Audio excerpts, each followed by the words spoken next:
Hey Carolyn, how you doing today? Very good. Hey Carolyn, you live in my hometown, Sherbrooke. You taking care of the Mhm. place? We sure are. Yeah, say. I was there recently, and boy, has that city ever changed. Yes, it's Yeah, beautiful in the fall.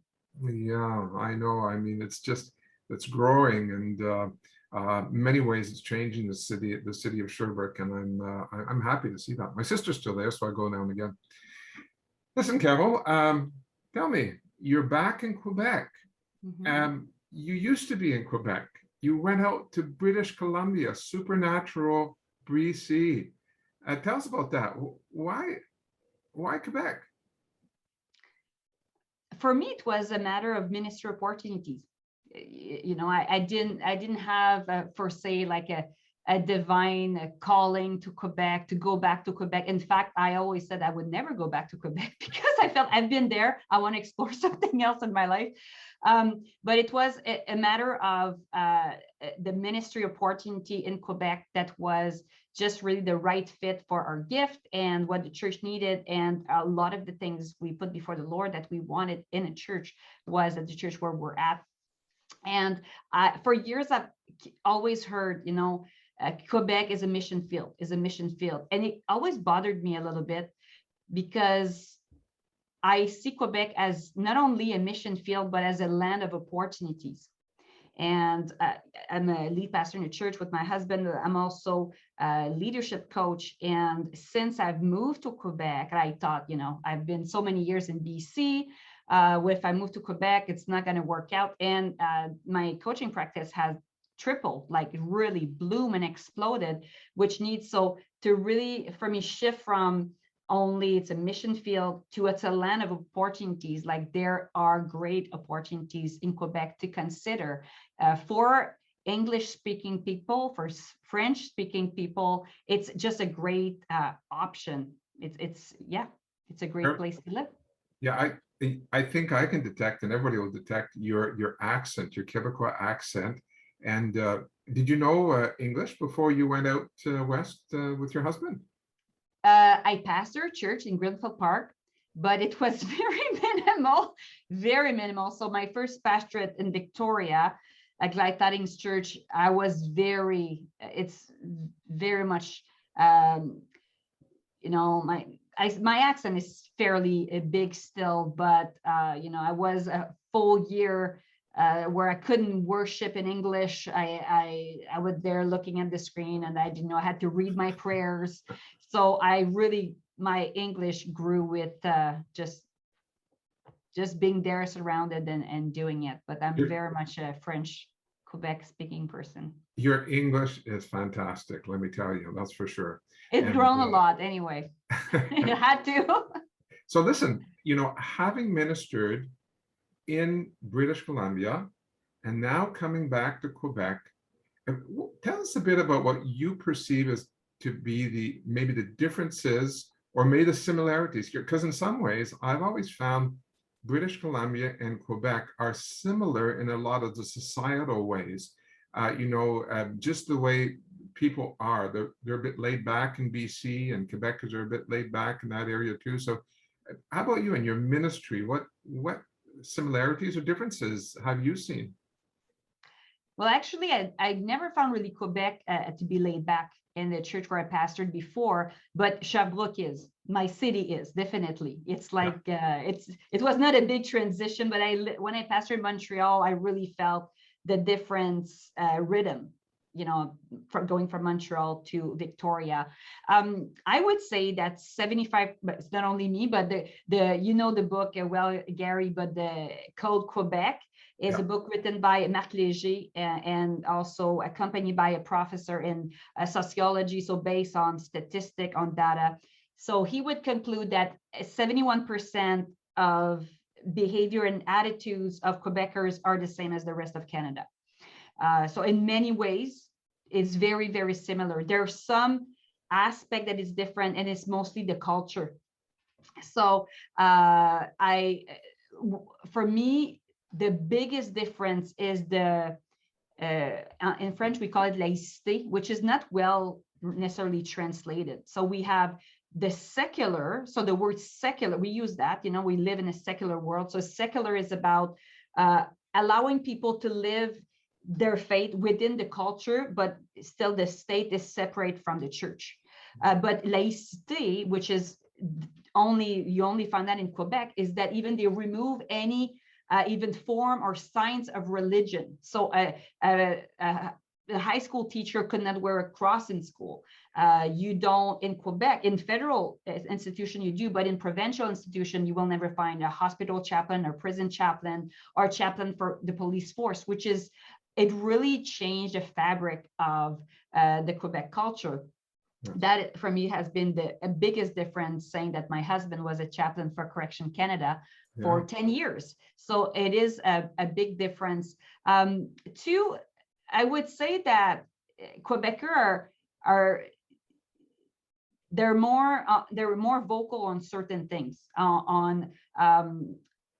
where only in Quebec they would say, like in a case with a judge and stuff, they would say this, they will name a specific case as this was a result of systematic racism, which they wouldn't necessarily for the rest of Canada. Like they would not dare to name it, right? In Quebec, they're gonna say it.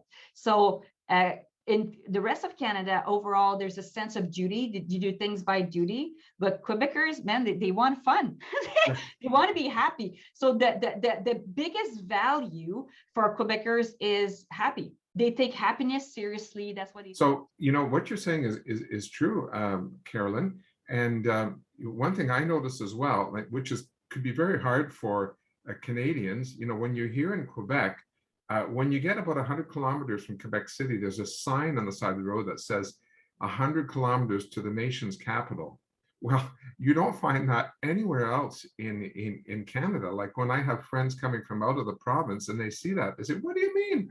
The nation's capital is Ottawa, and so when you talk about, yes, 70% is similar to Canada, but there are some, distinct, and, comment on that distinctness of Quebec. Mm-hmm. Well, Quebecers, and again, it's all based on the book Quebec, the Quebec Code, and they tend to be less practical and more, again, focus on the fun. They want to do things that makes them feel good at the moment, and not necessarily always strategize long term. So that is the one thing. They want to experience life, but they will come to Jesus because it will contribute to their happiness, not necessarily, so that is a high factor too. They love what looks nice more than what is necessarily comfortable. They're very creative. Like Quebecers are creative, innovative, because they had to do so much with so little for so many years.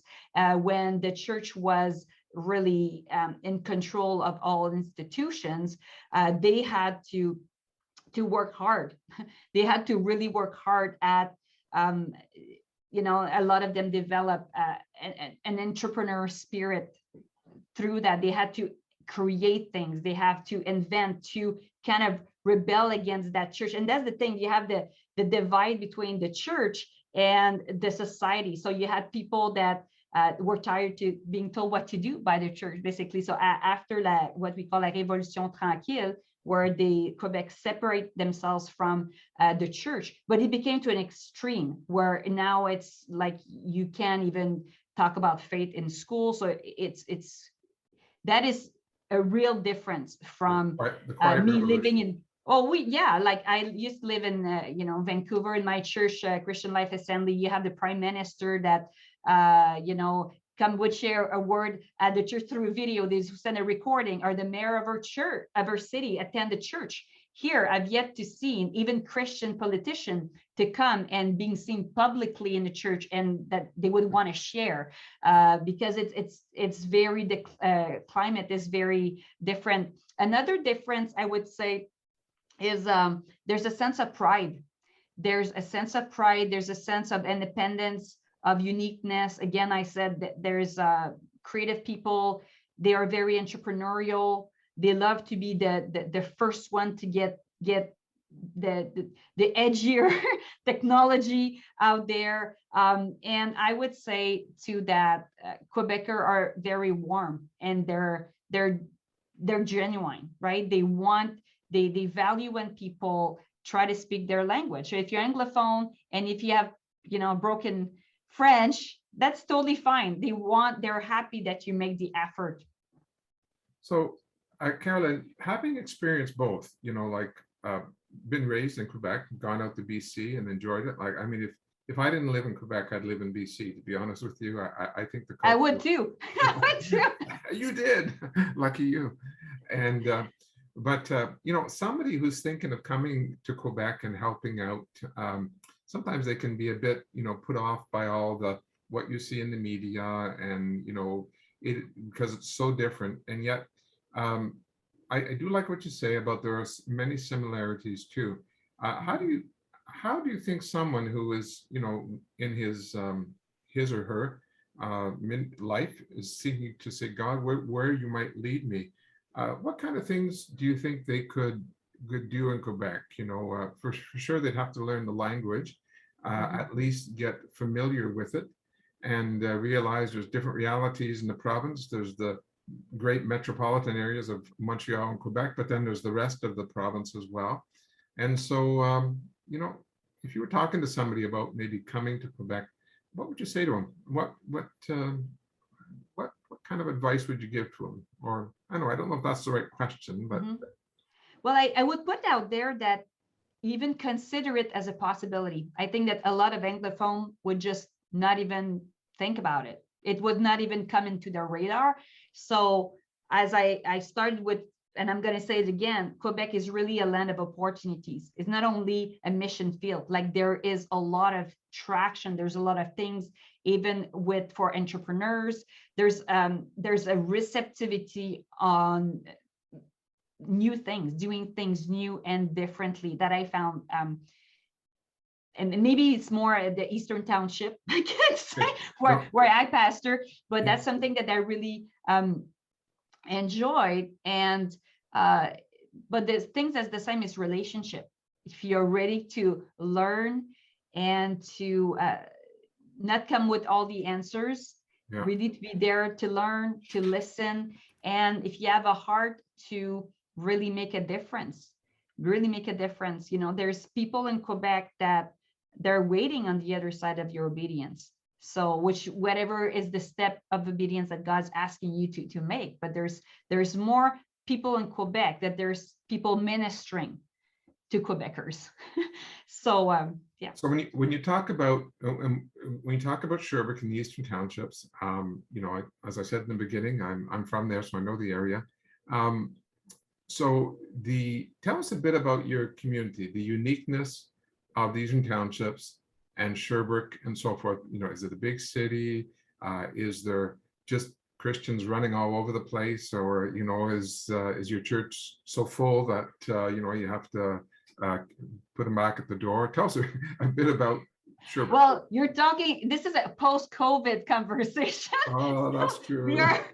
We're facing all the challenge. Well, actually, the history of Sherbrooke is that there was French Canadian people living there for a long time, but then there was people that English from the States that migrate to Quebec, and they're the one that came in with the money. So the English community came with, they really gained the power over the Quebecers, and they were the one that were making even the governmental decisions. And the French speaking, they were there to really do the labor, to do the work of labor. And in my city, you see the divide between Lennoxville, which is an English more base, and you have Sherbrooke, which is more Francophone based. And you see a lot of people, wealthier people, would still live in Sherbrooke. So even now, even if it happened years and years and years ago, it's still something that we can see. But there is a sense of now of closeness for sure between the two communities. And I love the city of Sherbrooke. it is Michel Zayon, our superintendent in Quebec, said that it's like the BC of Quebec. Yeah. in Stir Township, it's rare that you're going to go downtown and in a restaurant during a weekday that people will wear a suit. There's something relaxed. I preach in jeans at church. That's not a problem. You know, my husband never wears a tie at church. Besides, it's in the context of funeral. So where we live, it's very relaxed. People are so warm.